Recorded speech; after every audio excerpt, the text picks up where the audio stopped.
Yo, what is up guys, and welcome to Karamelle. I know a lot of other content creators have already made videos on Karamelle, and I already streamed it yesterday for like 7 hours. I'm gonna be streaming it later this week, but for those of you that don't know, Karamelle is officially out in the test realm, and it has been a lot of fun. Honestly, I would give it about a 9 out of 10 for test realm. I think it's a fantastic storyline, great world, good pacing, everything, and I really like a lot of stuff about it. So in today's video, we're gonna be talking about the new crafted gear, which I'm about to show you in a second, and we're going to be talking about the new spells as well. I will be making more videos on Karamelle, probably talking about the end game stuff and other things like that, but for now, let's get into the gear and the spell.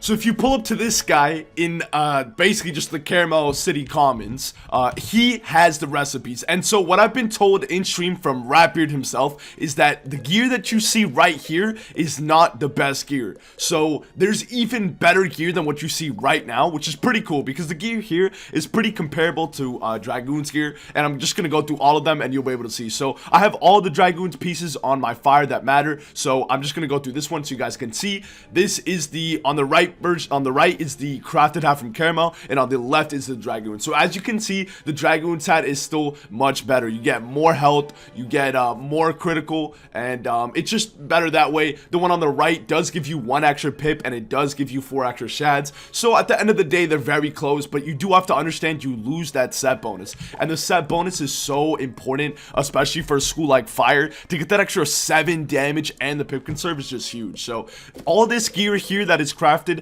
does not give any set bonus at all. So my opinion, when the gear here is going to shine is when you're basically using a setup that, you know, you already have 3 pieces. So let's say you're on a balance and you're using, I don't know, the boots, the athame, and the amulet, and you're like, what if I want to use you know, what if I want to use the hat as well and go for some kind of glass cannon build? Then you could use, for example, the hat, or even better, the amulet, which I'll show you in a little bit, and not give up, you know what I mean? Because 4 pieces doesn't give you any extra bonus. It's 3 pieces to get this, and then it's 5 to get that. So if you find yourself, oh, I want to use a 4-piece Dragoon setup, but then you're like, oh, maybe I could use a better piece, this is where it would shine. So as you can see here, more shads, they're pretty comparable, but you lose a bunch of crit, accuracy, health, that kind of thing. So it's not really worth because you give up that set bonus, right? For the robes are pretty bad. I was looking at all of them as well. But yeah, the robes are pretty bad. As you can see, you lose health, you lose block, you lose resist, you lose pierce, you lose accuracy, and all you really get in exchange for it is a little bit of shads and 1% pip. So they're okay, they're not bad, but they're really not that great at all, honestly. And I looked at all of them. Like, here's the ice one, for example. The ice Dragoon's robe gives like 200 block, 1700 health, 22 resist, something like that. It's crazy. So the robes in general are pretty bad. The hats are a little bit close. Let's keep going. So Dragoon's boots are also much better. As you can see here, you compare the two, you lose quite a bit of critical, you lose quite a bit of health, and in exchange for that, you get, you know, 2 extra shads, 1 extra damage. So if you're not going for a crit build, you can make it work, but in my opinion, Dragoon's boots are still much better. On top of that, Dragoon's boots do give you that sharpen and potent, which is nice, and you get the set bonus. So again, I don't think the boots are that good for any school at all. But yeah, personally, I think that Dragoon's is better because mostly the set bonus. But yeah, they're pretty close, so it's cool that you can craft it. Another thing too is that basically what you need to craft it are these Wunderbar boots, which I believe are just dropped from different bosses in the game. And then there's also the Karamelle chunk and the pretzel sticks. These 2 reagents, I have no idea where they come from, and I don't think anybody knows either. I'm pretty sure they'll come from the endgame content, which they haven't released in Karamelle yet. So it's pretty cool. I'm thinking that these boots, I think it might be sort of like the Dragoon system, where you have to get the Wunderbar boots to craft the delightful boots, and then to craft the biggest tier, the best boots, or the best gear, whatever, you need to have the delightful boots. So I'm guessing that's what the content is going to be like, but we don't know yet. And it's already confirmed that these ones don't have a set bonus. We don't know. Maybe the highest tier might have a set bonus, but I think they've not introduced that into test realm yet. The wands are extremely bad. I mean, sure, you get good shads, you know, good damage, but you lose your pierce, you lose your critical, you lose a lot of pip conserve. It's just really not worth it. If you want a wand that gives you shad, you can use the Fossil Warriors or Celestia wand, and then you get more damage and stuff. So these wands, in my opinion, really aren't that good. They might be good for PvE if you have a nice setup. You're like, dang, all I want is, you know, 78 critical is more than enough. I can still get 100. That's good damage, good shads. That's all I care about. These wands might be good. So they're definitely worth looking into, but I don't think they're that great. Now we get to the Athames, and in my opinion, I think out of all this gear for PvP, the Athame and the Amulet is the best, and then for PvE, maybe the wands are pretty decent. And then maybe like the hat and stuff for the boots, if all you care about is like getting a lot of shads. But the Athames are actually not too bad. So as you can see, the two Athames here, the one on the left and the one on the right, the Dragoon's Athame gives you less health, more block, but only 7, which really doesn't mean anything, and 2 less damage. So between these two, Dragoon's Athame is not as good in my opinion. You get the same exact sockets for both. You lose one outgoing, but one are you healing as a fire, right? Or one incoming, whatever, it doesn't matter. Or one of them's incoming, the other one's outgoing, but like one of you, you know what I mean? You want that damage, you don't care about that, right? And losing 7 block is really nothing. So the extra 50 health, but more importantly 2 damage is kind of worth. So if you're like, you know, a min-max perfectionist, that's the way to go, honestly. So these Athames are pretty good. It goes for all the schools in general. Obviously each ones are a little bit different from each other, but I think that these Athames are not bad. So if you find yourself again, you know, with 4-piece Dragoon, you could switch out for one of these Athames to get that extra health, get that extra damage. And they're definitely not bad at all. But again, you don't get any set bonus from these, so we don't know. Look how crazy they look, though. My God, look at that. It's like some rainbow crystals, and then you got some kind of like, dude, there's like some licorice lollipop thing going on here. Now we get to the amulets, and this is where the gear gets crazy, in my opinion. Look at this. Look at this 9 resist on an amulet. Hello? And Ratbeard, again, like I said, confirmed that this is not the best gear. So if there's an amulet that gives 10% resist to the behemoths that already have way more resist than they need to, that's kind of insane. So these amulets are all better than the Dragoons in my opinion. Even for a school like Fire, look at that. Your resist is literally doubled.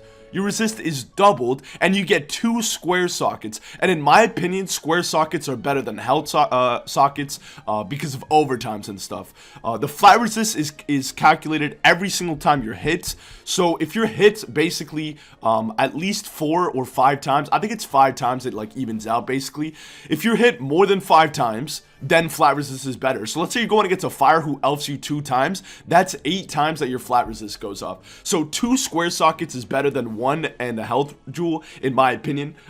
You really don't like one-shot that much anymore in this meta, so square sockets are so good. But the fact that you get more resist, more health, you lose 10 block, but like that's not a big deal. You know what I mean? So these amulets are insanely good. I'm going to go through all of them so you can see. Even the myth one is good. You get 7 resist, which is pretty insane. Balance one gives you 8 resist with solid health, solid block, and everything. So these are definitely an upgrade in my opinion from the Dragoon's amulet. Again, like I said, you don't get any set bonus, so you have to be aware of that when you are making your decision in what kind of gear you want to use, right?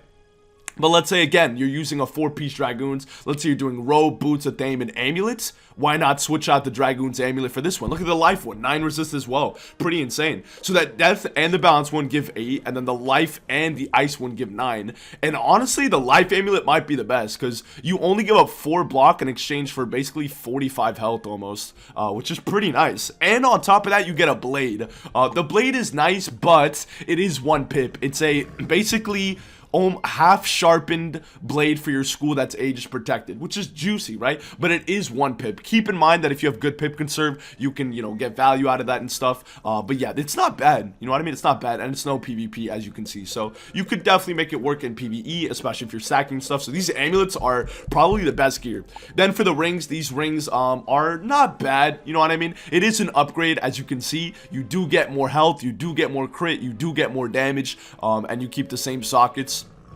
So it is a slight upgrade, but keep in mind again that you don't get any set bonus from these. So if you're a min-maxer and you can, you know, figure out a way where you don't give up damage and this works for you, go for it. You get that a little bit extra critical, 1 extra damage. It's not bad, you know what I mean? If you're really into being a perfection with your stats, you can do that. So the rings aren't bad for PvE. I definitely would not recommend it for PvP unless you're doing like some kind of crit setup, but then again, crit got nerfed. But yeah, and also if anybody's wondering about the new crit and block changes, I already made a nice long video talking about all those changes and how it's going to work for PvP and PvE, so I will leave the link in the description if you want to check that out. But I can briefly show you that right now. Basically, as you can see, there is no percent anymore. It's just a critical rating.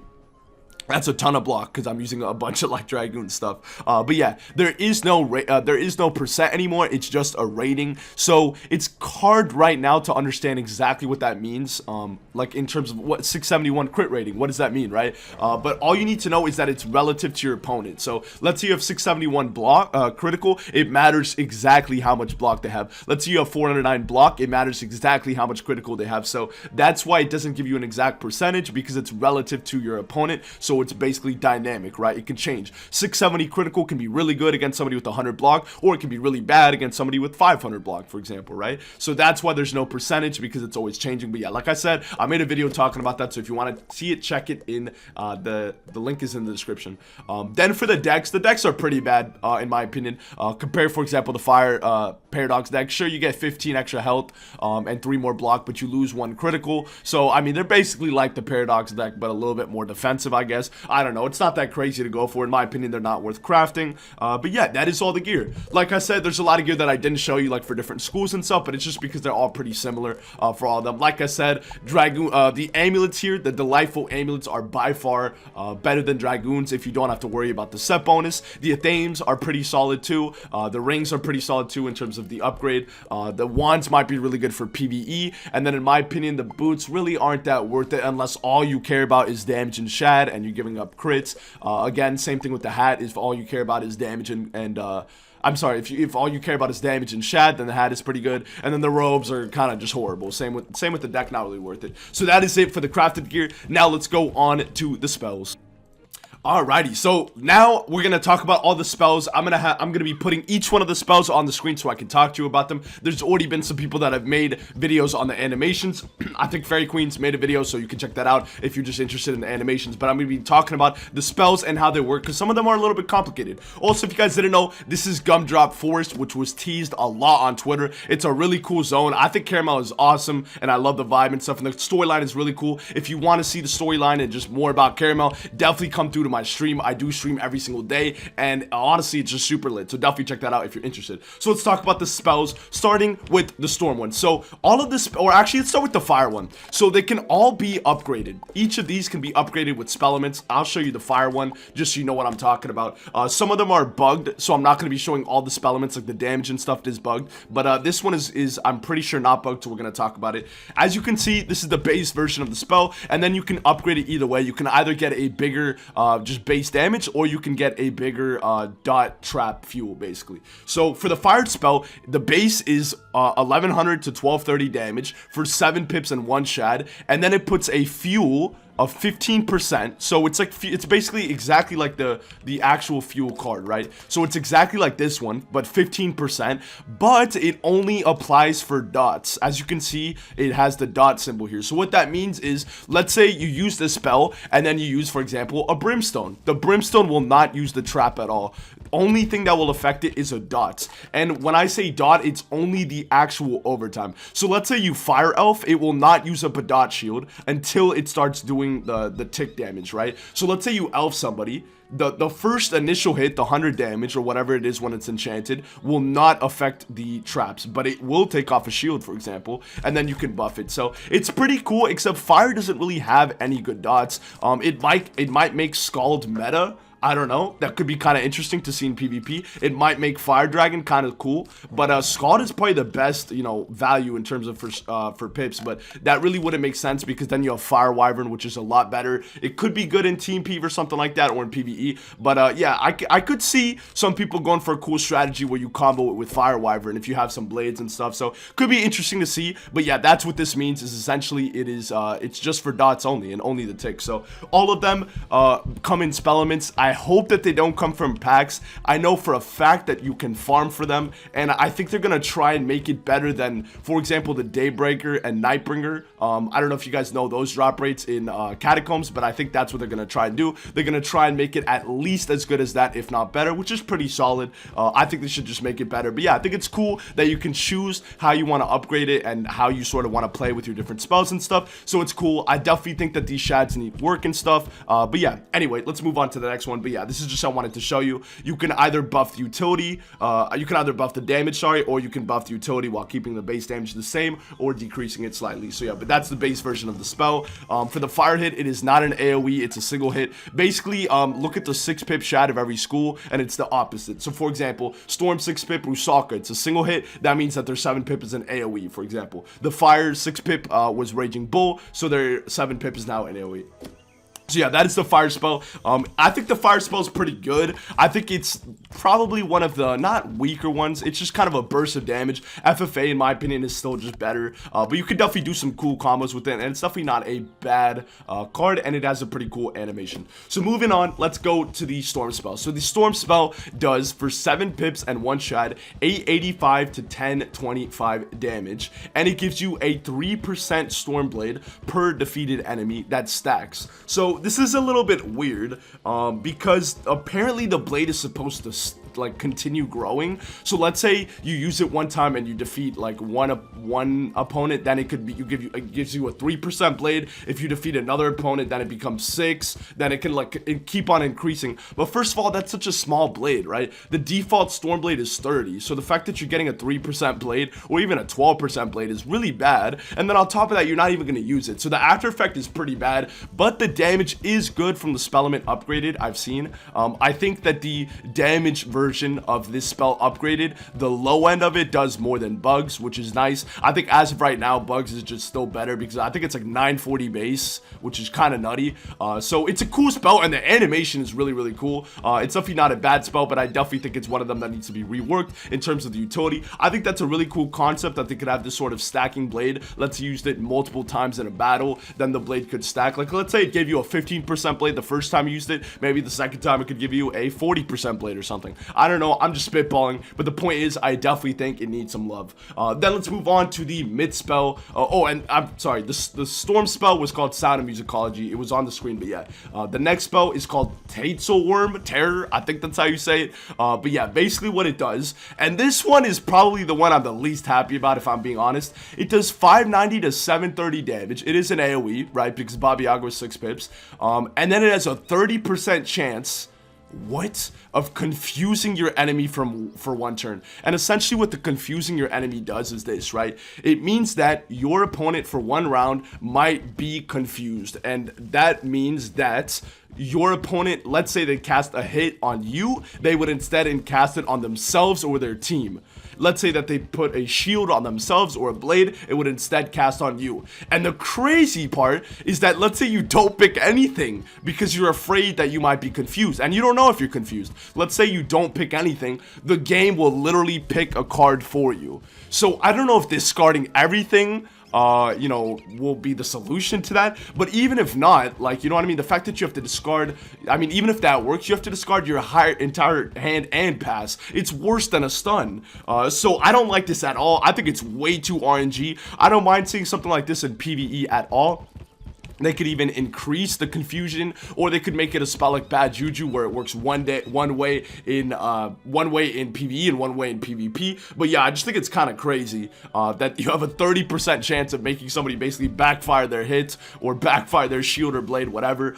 So I don't know how I feel about it. I don't think that many people will use it in PvP, but I don't like the RNG factor of it sort of being an all or nothing spell. It either does basically nothing, or really actually nothing for you, or it throws the game and, you know, it's super good for you. So I think that definitely needs to be reworked a little bit. If they're gonna keep this confusion mechanic, I would really like to see them increase the confusion for PvE and decrease or do a different after effect for PvP. But yeah, it is an AoE. The damage is okay. I mean, considering that Mystic isn't that high, Myth sort of gets, you know, weak AoEs that have some kind of strong utility. You know, Earthquake, Mystic, this card, as you can see. But yeah, it's sort of weird. But yeah, that is the Myth spell for you. Moving on, we're going to the ice spell, and the ice spell is kind of crazy. The spellement is bugged. I think I was looking at it the other day, and the spellement for the ice one, and I'm just pulling this one up for reference, the damage enchanted version is exactly the same as this, and if you enchant it, it's like the same as Storm Owl, which is kind of insane. So it's a 7-pip Storm Owl for ice, basically upgraded, but it is bugged, as Ratbeard confirmed, and yeah, that will be fixing up. But essentially what it does is, as you guys know, the 6 pip technically. Shad for ice, which was snowball barrage, right, is an AoE. So Shatterhorn is a single hit, and it does 915 to 1035 damage while taunting your opponent for 1 round. And they've really revamped how taunt and pacify work with this update, and I believe that this applies to not only I don't know if it applies to cards like Tranquilize, but I do know that pacify and taunt it does apply to. And what it means essentially is that if you taunt an opponent, that opponent can only target you if they want to attack that turn. But this only works if there are other players that aren't that don't have this effect, right? So let's say you're in a 1v1 and you were to use this taunt effect, that wouldn't do anything, right? First of all, who else are they gonna hit, right? But let's say you're doing team PvP and the ice uses this spell, right? The ice uses this spell. All of the opponents, or actually no, sorry, only the opponent that they've hit, that person can only target the ice. So let's say let's say you're doing team PvP and there's only one hitter on the enemy team, and you Shatterhorn that person, that could come in clutch. That way that the storm can only hit you, and if you're a tank, it could provide some good value. But more so than that, the damage is just pretty solid. This is definitely one of the stronger ice spells, I think, in terms of damage per pip, and it's just a good hit. The animation is pretty cool too. But yeah, taunt essentially makes it so that whoever you hit, they have to target you unless all of your team has that same taunt effect, or you're the only person on the team, right? Then you have the ice, the life spell, which is really cool in my opinion. Does the exact same damage as ice, 915 and 1035, and it's called Grenadier. The animation for this spell is so cool. I can't wait to get on my life wizard. I think it's absolutely amazing. It's really cool, and I love what it does. Basically, it pacifies yourself for 1 round. So what that means is for 1 round, right, and you can upgrade this to up to 3 rounds if you gave up some damage, or you can get more damage and keep it at 1 round, I think.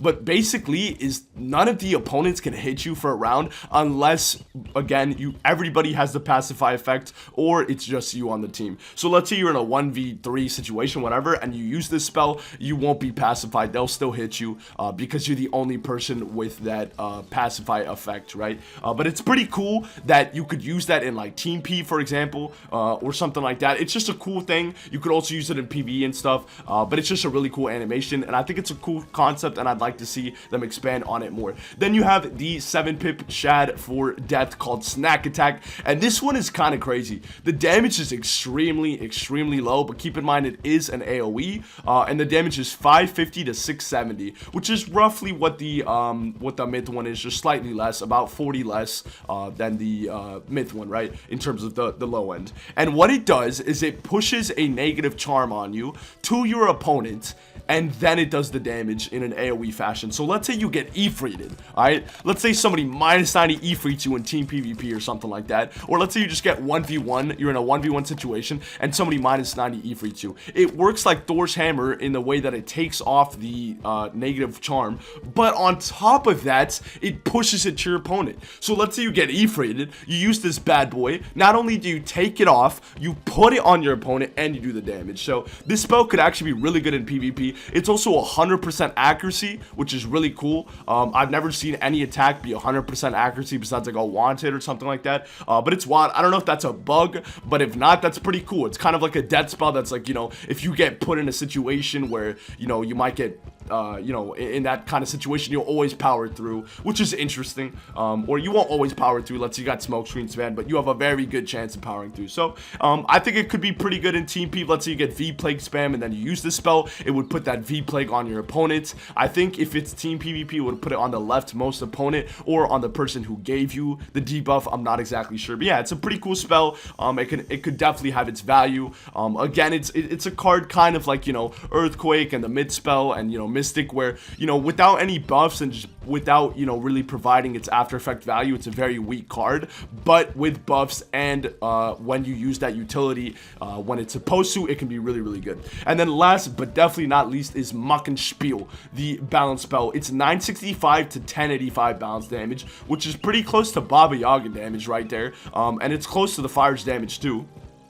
even though it is somewhat far away. And this one again is a single hit, and essentially what it does is, on top of doing that really solid damage for balance, it converts 50% of a blade that you have to a universal blade. So essentially what that means is, let's say that you put up a sharpened elemental, or yeah, let's say you put up a sharpened elemental blade on yourself, right, which would be 45%. And then let's say you go for example, nested fury, and that nested fury now takes off an ice blade, right? You do your damage, and now you have a storm and a fire blade that are both 45. Let's say after that you use Mockenspiel, it will do the 965 to 1085 damage, right, to one target, and then it will convert one of those 45 blades at random to half the value, so it would be 22.5, and I believe they would round down because they always round down in the calculation, so a 22% blade that's universal. So it's sort of like giving a balance blade. It's kind of weird. I think that needs a buff, honestly, because not only is it taking away a potential buff that you have, but it's giving you basically a balance blade that's worse than a balance blade, right? Because balance blade is 25%, so it's like Savage Bomb but worse, kind of. So yeah, the damage is really nice for a spell like this. It's like double the damage of Savage Bomb, but that's kind of what a single hit shad does, right? It does increase the damage. So I think that the after effect is a cool concept. The fact that it could, you know, get rid of some blades. Maybe a cool concept would be if they got rid of all the blades and then made it half the value. Then you could get some fatty balance blade and then combo. Let's say you were in Shrike and you were able to combo that, or you could combo it after into, I don't know, like a Hydra or a Gaze or something that bypasses shields. It could be pretty cool. So it is definitely an interesting spell and an interesting mechanic, but I definitely think it needs some love. Anyway, I hope you guys enjoyed. I know this was a long video, but I really wanted to go over all the spells and the new crafted gear. I'm really excited. I think Karamelle is an awesome world, and I'm definitely gonna be bringing you guys more content when it drops and for the rest of Test Realm. If you guys want to see me stream the questing and just other stuff like that, definitely check out my Twitch because I'm live every single day. Just come hang out, come vibe, you know what I'm saying? And then I will continue to upload YouTube videos on Karamelle. I think tomorrow I have a video about the PvP stuff, so the matchmaking and that kind of thing, or maybe it'll be a video about the end game content with Karamelle, getting to level 140, that kind of thing. So yeah, stay tuned. I hope you guys enjoyed this video, and as always, I will see you guys in the next one. Peace out, guys.